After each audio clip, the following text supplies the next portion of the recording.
There have now been 4 left-wing shootings in the past week and a half. The shooters all left messages ranging from "Hey fascist, catch" to "Free Palestine" to "Anti-ICE" and other anti-Trump slogans. But for some odd reason, the media's blaming Trump. You can't just assume by that what was written on that shell casing that that's necessarily his motivation. He could have been doing that to thinking it was funny, trying to put law enforcement on the wrong track. So according to MSNBC, the latest left-wing shooter in Dallas who wrote "Anti-ICE" on one unused bullet casing did it as a joke to trick police. This is where, when you analyze the person's phone, computer, talk to his family and friends, that you get an idea of what his motivation perhaps really was. It could have been a joke, or maybe the shooter who shot at ICE agents and wrote "Anti-ICE" on his bullets before unaliving himself hated ICE. We don't know whether this was an anti-migrant shooting because of the victimology who was struck, or whether this is an anti-ICE shooting. So CNN is suggesting that the shooter was a conservative who hated migrants, simply because the shooter had such bad aim that he ended up shooting and killing a detained migrant. Why would a conservative want to shoot a detained migrant? Don't conservatives just want illegal immigrants deported? If they're already detained, why shoot them? The mental gymnastics here are so insane, I give them a 10 out of 10 in the Special Olympics. The writing, the first time we really saw that was Brenton Tarrant in the Christchurch shooting in a mosque in New Zealand. And he was a fierce, white supremacist and neo-Nazi, and wrote all over his weapon and his rounds very hateful information. So to see this coming from potentially the other side of the political spectrum is a little strange, because it is not something if you are trying to carry out some kind of message countering more extreme right-wing stuff. I don't know why you would use a tactic that a famous white supremacist who has been revered and copycatted over the years by other white supremacists. Terrorism is theater. They want people to understand their message. So according to MSNBC, all terrorism is white supremacist, and so when a left-winger commits terrorism, they are also a white supremacist. Whoa, that logic will have your brain swimming. It's also more proof that MSNBC can't go longer than a single minute without talking about white supremacy. It stood out to me, obviously, because we have seen just the rhetoric escalate. We've also seen the very dramatic videos of ICE nabbing individuals and tossing them into unmarked vehicles. A lot of these ICE agents have been masked, and so it has been very divisive, and there's been a lot of fear in the different communities. And the FBI stands in full support of the ongoing response and the investigation. Charlie Kirk is a divisive figure, polarizing, lightning rod, whatever term you want to use. So when Charlie Kirk was shot, it was because Charlie Kirk had too many opinions. And when an ICE facility was shot up, it's because Trump was mean. Violence is just terrible. Everybody, right, left, center, I don't care what your politics are, has to speak out strongly against it. But look, I think, and I don't know what's happened here, and I don't know about the guns, but we need better laws on guns. But it's just rampant, and we have to do more. Assault weapons ban. Is everyone in the Democrat Party senile now? They echo the same script about gun control every time to avoid the growing violence of their base. The Utah shooter borrowed his grandpa's gun. No gun laws are gonna fix that. But it's safe to say that Democrat voters, when they're not celebrating violence or trashing memorials, are now fully immersed in conspiracy theories pushed by the media. I'm calling another FBI cover-up, guys. The bullets today found with the ICE shooting from the sniper said anti-ICE on them, but he went after immigrants. So you're telling me you want me to believe that the FBI didn't find the bullets after they knew the immigrants were shot and inscribed them themselves? This is the image that Kash Patel posted earlier, and I'm going to tell you there's 4 unspent bullets here. As you can see on the casing, it literally says anti-ICE. Do you think if somebody hated ICE that they would put anti-ICE? No, they put fuck ICE on the side of the bullet.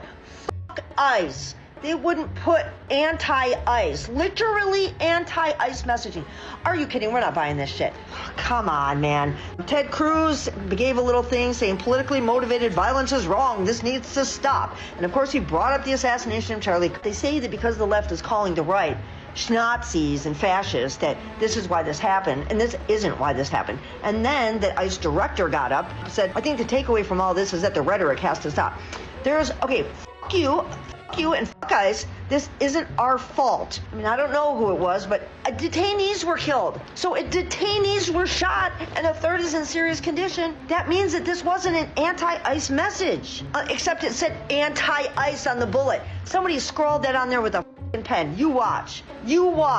This was not left-wing violence. Stop trying to make it so. Do you think if someone hated ICE, they would put anti-ICE on the bullets? Yes. That's literally what that means. But don't take my word for it. This is the shooter here with his Facebook profile picture, replete with the communist hammer and sickle and a rifle. And don't let them memory hole this Axios article from a few months ago, which explicitly quoted Democrat Party voters who said, quote, there needs to be blood to grab the attention of the press and the public, and that they want their own Democrat Party politicians to be, quote, willing to get shot at ICE facilities. A fourth House Democrat also said that his constituents said that civility isn't working, and to, quote, prepare for violence to protect our democracy. It's not like we've already seen a left-wing shooting at an ICE facility in Texas this year. An officer was shot near an immigration detention facility in Alvarado. It happened around 11 last night on Sunflower Lane near the Prairie Land Detention Center. Right now, that building is being used by Immigrations and Customs Enforcement. Police say they were responding to reports of a suspicious person. That officer saw a person who appeared to be armed, and police say when that officer tried to engage with that person, they were shot at.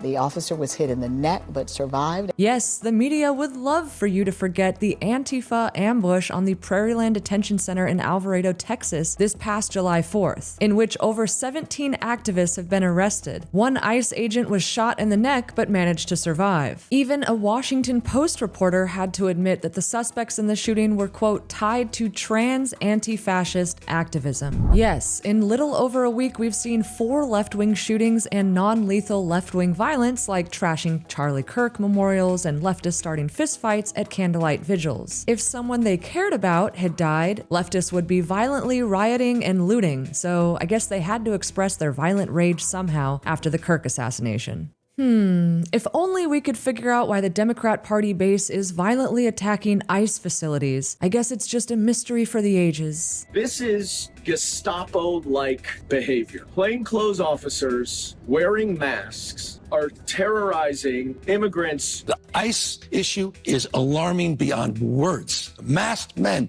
jumping out of unmarked cars, people disappearing, no due process. We're being hyperbolic. If you're a black and brown community, it's here. Wake up. Dangers that we saw in Nazi Germany, especially in the earliest days of Nazi Germany, are the dangers that we need to react to now. They're taking people off the streets and sending them away. It's a 5-alarm fire, everyone. Every single ICE agent who's engaged in this aggressive overreach and are trying to hide their identities from the American people will be unsuccessful in doing that. This is not the 1930s, and every single one of them, no matter what it takes, no matter how long it takes, will of course be identified. Donald Trump's modern-day Gestapo is scooping folks up off the streets. They're in unmarked vans, wearing masks, being shipped off to foreign torture dungeons. No chance to mount a defense, not even a chance to kiss a loved one goodbye, just grabbed up by masked agents, shoved into those vans, and disappeared. We need to make sure that there's a firewall that they have to come through before they get to them. Early evidence that we've seen from rounds that were found near the suspected shooter contain messages that are anti-ICE in nature. Again, this is just the most recent example of this type of attack. A 23-year-old lunatic leftist shot up a wedding this past weekend while shouting, "Free Palestine." Get the sense that they knew who. Didn't hear anything. He just came out and said, what he said? Yeah, what he said was the children are safe and, free Palestine. What was that moment like when you heard the gunshots? At first, I didn't realize it was gunshots.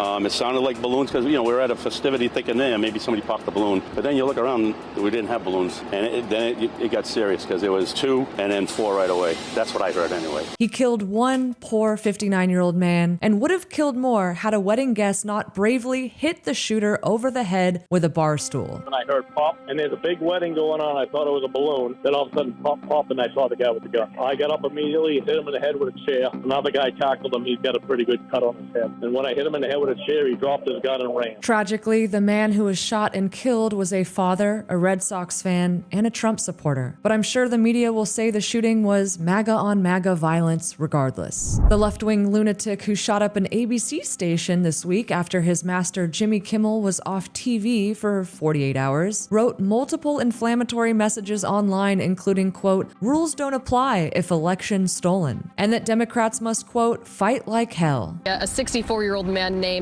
Hernandez Santana has been arrested as the suspect in the shooting that led to an investigation here at ABC 10 in Sacramento along Broadway. And as the sun has risen this morning, you can see for yourself plywood over one of the windows in the lobby there. Now, earlier in the day on Friday, police were called here in response to shots fired from outside the ABC 10's building. No one was injured despite the building being occupied at the time.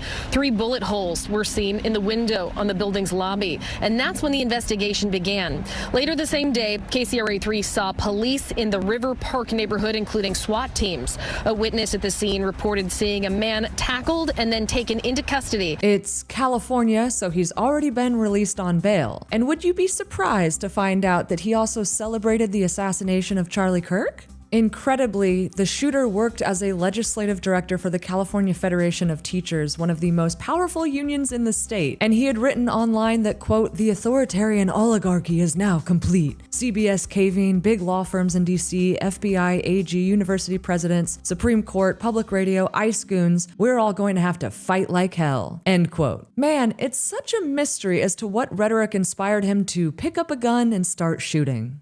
We're being hyperbolic. If you're a black and brown community, it's here. Wake up. Remember yesterday when UN staff members effectively booby-trapped the UN prior to Trump's speech, making him almost trip on the escalator, shutting off his mic and his teleprompter? And I don't mind making the speech without a teleprompter, because the teleprompter is not working. I can only say that whoever's operating this teleprompter is in big trouble. Forcing him to look down at notes while giving an important speech, the way that Trump was not being afforded the same dignity as all previous US presidents, in which he's treated as an evil fascist anomaly who must be stopped by any means necessary, is all a part of the normalization of violence against Trump and Trump supporters that's gone on for about 10 years now. Whenever Democrats try to gaslight you by saying, of course you can wear your MAGA hat in public, no one will attack you, or you can openly admit to voting for Trump without your kid being bullied and you being forced to move to another town. Well, here's a recent reminder that if you wear a MAGA hat in the wrong place, a violent leftist mob will indeed attack you. Hey, yo, you Trump hat wearing mother. Hey, beat that mother ass. I don't f with Trump. Beat his ass. Yeah, you mother. Get his ass. You see that fool in the middle with the Trump hat? Rip that bitch ass, mother.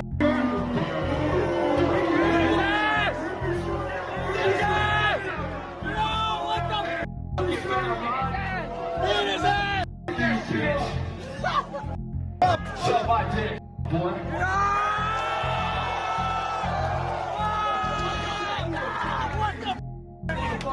Oh, we got it out already. Get the out of here wherever you went, bitch asshole.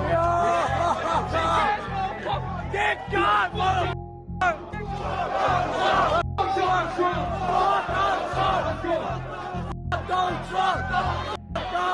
J.D. Vance railed against the media for calling Republicans Nazis for years now, as well as for spreading dangerous misinformation about a 5-year-old autistic girl being mistreated by ICE. As it turns out, this was a completely fabricated story. It was the illegal immigrant father who'd abandoned his daughter in his car. But it's stories like these that are openly inciting violence. They said that immigration enforcement had detained a 5-year-old autistic girl in order to get to that girl's father. Turned out that story was a complete fabrication. It was a complete dishonest lie. But when you go around and lie about our law enforcement and you tell them that they're mistreating 5-year-old girls, what do you think is going to happen? When Democratic politicians incur doxing, when they encourage us to unmask ICE enforcement officers, what do you think is going to happen? When the mayor of Los Angeles encourages violent protesters to get in the face of our law enforcement, what do you think is going to happen? What's going to happen is political violence, and political violence has gotten out of control in this country. We got to stop it. We got to condemn it. And that starts, unfortunately, at the very top of the Democratic Party. If you want to stop political violence, stop attacking our law enforcement as the Gestapo. If you want to stop political violence, stop telling your supporters that everybody who disagrees with you is a Nazi. If you want to stop political violence, look in the mirror. That's the way that we stop political violence in this country, and we've got to do it. J.D. Vance then said, if politicians like Gavin Newsom keep calling us authoritarian and aspiring violent attacks against us, Republicans, then they can go to hell. Because here's what happens when Democrats like Gavin Newsom did say that these people are part of an authoritarian government. When the left-wing media lies about what they're doing, when they lie about who they're arresting, when they lie about the actual job of law enforcement, what they're doing is encouraging crazy people to go and commit violence. You don't have to agree with my immigration policies. You don't have to agree with Donald Trump's immigration policies.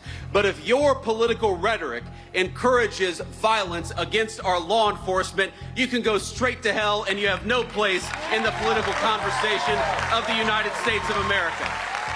Gavin Newsom then tried to do a comeback, saying effectively, watching you speak feels like hell already. Gavin Newsom's really just trying to be the insult king like Trump, so desperately trying to be like Trump. But I wonder how his base feels about him doing a poor impression of Orange Hitler. But just when you thought that 4 left-wing shootings in a week and a half surely will mean that Democrats will stop blaming Trump and the right for this violence, you thought wrong. Here's Greg Gutfeld blasting the both sides argument on The Five. You label someone a fascist or a racist or a Nazi, it makes you free to attack them, and that has been the ideology from the start. The left calls Trump a hate monger. They have called me a hate monger because I ridicule the left, I ridicule protesters, I ridicule academia, Hollywood, the news media. I make fun of The View every day. I make fun of the UN. Guess what?